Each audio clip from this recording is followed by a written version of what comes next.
A train weighing dozens of tons.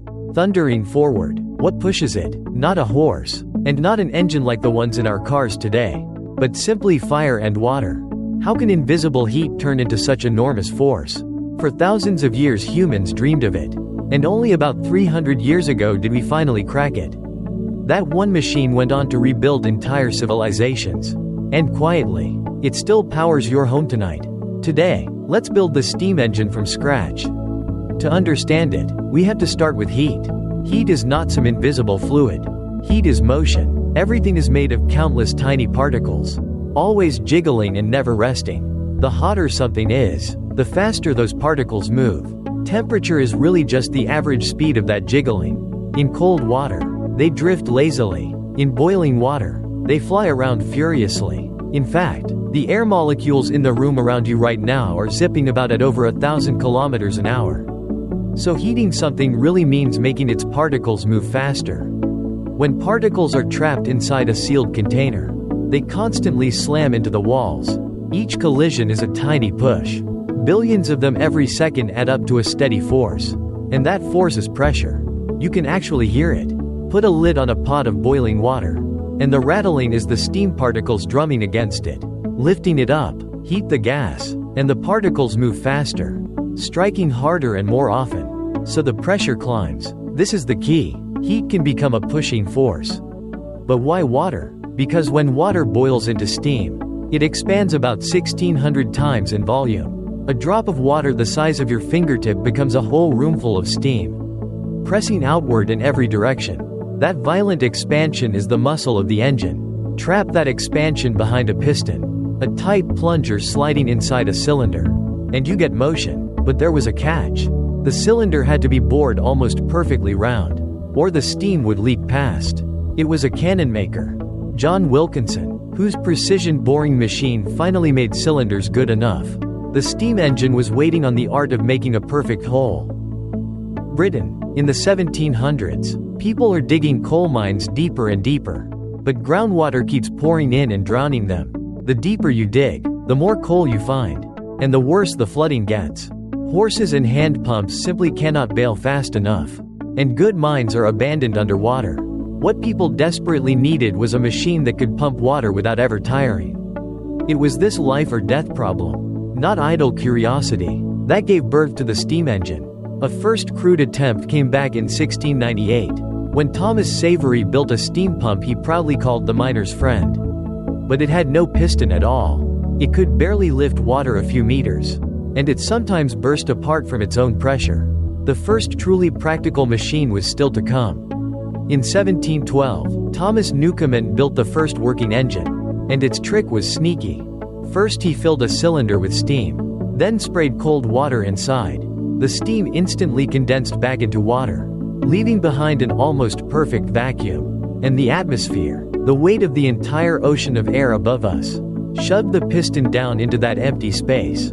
So it was never the steam that pushed. It was the atmosphere pushing. Because the steam had gotten out of the way, the piston hung from one end of a giant rocking beam, like a colossal seesaw, with the mine pump on the other end. A puff of steam, a splash of cold water, and the great beam nodded, up and down, hour after hour. For 50 years, these engines dotted the English countryside. But Newcomen's engine was a glutton. On every single stroke, the cylinder was heated with steam, then chilled with water, then heated all over again. It was like bringing a pot to the boil, then filling it with ice water. Over and over, every few seconds, reheating that cold metal. Each cycle wasted about 3/4 of the fuel.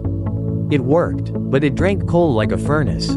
So it only made sense sitting right on top of a coal mine, where fuel was almost free. Its efficiency was barely 1%. In 1765, a young instrument maker at Glasgow University named James Watt was repairing a small model of Newcomen's engine. And he saw the fatal flaw. The idea struck him on a Sunday walk. Don't cool the cylinder at all. Instead, let the steam rush out into a separate chamber to condense there. A chamber he called the condenser. Now the cylinder stays hot all the time, with no wasteful reheating. It was a small change with a giant payoff. But turning that idea into a real business took years and money he did not have. until he joined forces with a manufacturer named Matthew Boulton. Together, as Boulton and Watt, they finally made steam into practical power, and their patents guarded it for decades. To sell their engines, Watt even had to invent a way to measure them. He compared each machine to a team of horses, and coined a brand new unit: horsepower, the very same word we still stamp on the cars we drive today.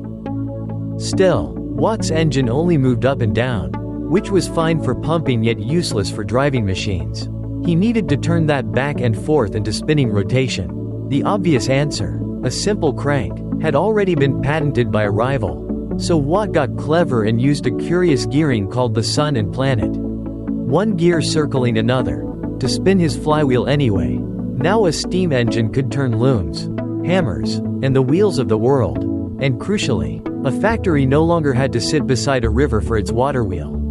Power could now be built anywhere. Watt pushed even further. A sliding valve automatically feeds steam to each side of the piston in turn. So the steam pushes it both ways, down and then up, doubling the power. The valve times everything, steady as a heartbeat. Combined with the heavy, smoothly spinning flywheel, the engine delivered a constant, tireless power that no water wheel or team of horses could ever match. And there was one more marvel.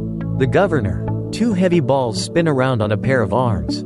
Spin too fast, and they fly outward and pinch the steam supply, slowing the engine down. Spin too slow, and they drop and open the supply back up. The machine regulates its own speed. Sometimes it overcorrected, surging and sagging as it hunted back and forth for the right pace.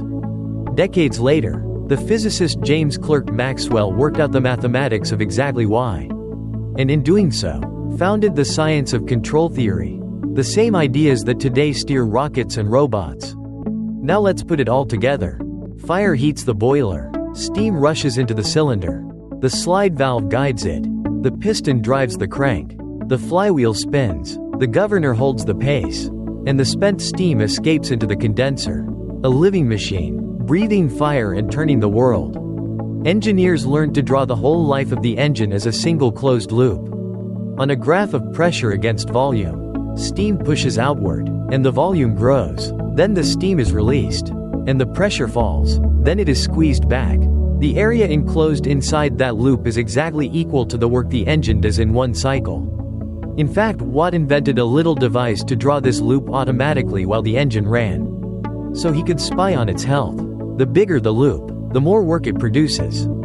Then, in 1824, a young Frenchman named Sadi Carnot asked a bold question. What is the very best that any engine could ever do? His answer stunned everyone. The efficiency can never be greater than 1 minus the cold temperature divided by the hot temperature, where the temperatures are measured from absolute zero. Put in real numbers, steam at 150 degrees is about 423 on that absolute scale, and the outside air about 293.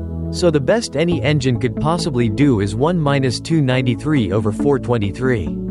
Only about 31%. And real engines fell far short of even that. The lesson was clear. The hotter your steam and the colder your surroundings, the better, which is why engineers spent the next century chasing ever higher pressures. But 100% is forever impossible. Not from bad engineering, but by a law of nature.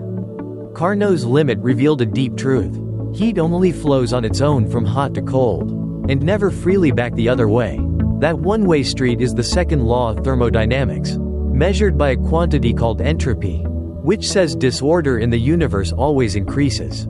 It is the reason no engine ever runs for free, and the reason perpetual motion can never exist. Taken to its end, it means the whole universe is slowly running down toward a cold, uniform stillness where no usable energy is left, a fate physicists call the heat death. It is even why you remember the past but not the future. Entropy is what gives time its direction. There was still one more leap to make. Watt himself feared high-pressure steam, believing it was far too dangerous to ever be tamed. But a bold Cornish engineer named Richard Trevithick embraced it instead, building engines that were far smaller and yet far more powerful. In 1804, he set one of them on iron rails, and the world's first steam locomotive rolled forward under its own power. The age of the railway had begun. For now, though, steam poured out into the world, Trains crossed continents, ships crossed oceans, and factories roared day and night. Human muscle was no longer the limit. The railways ran on such precise timetables that Britain had to invent standard time zones just to keep them straight. Whole cities grew up around the factories. In a single century, steam rebuilt cities, economies, and everyday life. This was the Industrial Revolution, and it was born from a boiling kettle of water. And here is the part that almost nobody notices. Look at how we make electricity today. Coal plants, gas plants, even nuclear plants, nearly all of them do exactly one thing. They boil water, and let the steam spin a turbine. Modern plants use a refined version called the Rankine cycle, superheating the steam and driving a turbine instead of a piston, reaching around 40% efficiency. And the very best combined systems nearly 60%. But the soul of the machine has not changed at all. About 2/3 of all the world's electricity is, at its heart, still a steam engine. We never really left it behind. From a simple trick to bail water out of a coal mine, humanity stumbled onto the deepest laws of the universe: energy, entropy, and the very arrow of time. A machine built only to pump water ended up teaching us why the entire cosmos runs the way it does. And all of it began with the simplest act of all: boiling a kettle of water.